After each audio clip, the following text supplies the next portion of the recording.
2 News this morning. 6:24 this morning. Having strong, secure passwords can help you keep from getting hacked. It's so important these days. But on the flip side, most of us don't even want to try to remember a complicated set of letters, numbers, characters. Danielle Nottingham, though, shares some ways that you can make it a little bit easier on yourself. For most of us, passwords are a pain.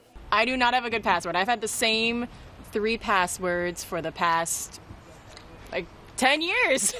And it's a common problem. A report from Splash Data last year found the 2 most popular passwords were password and 123456. But you're not going to do 123456. No, I'm no, that's too easy. I might do 6, 7, 8, but no.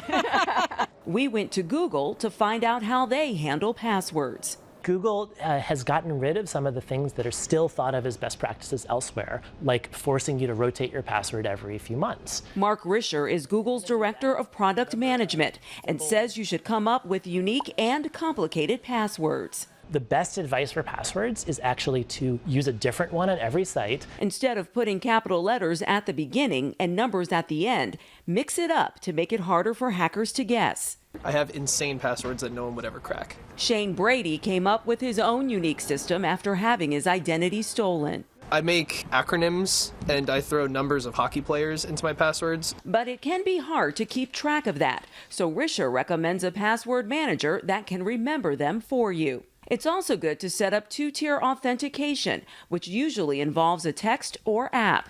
A code is sent to your device and you type it in as an extra security step. That's probably the best way that your viewers can protect themselves, is by adding that second factor. If you want to go a step further, you can also purchase a security key. When you try to log into a site, your phone or computer detects the device, and with a tap, you can confirm it's you and not a hacker trying to log in.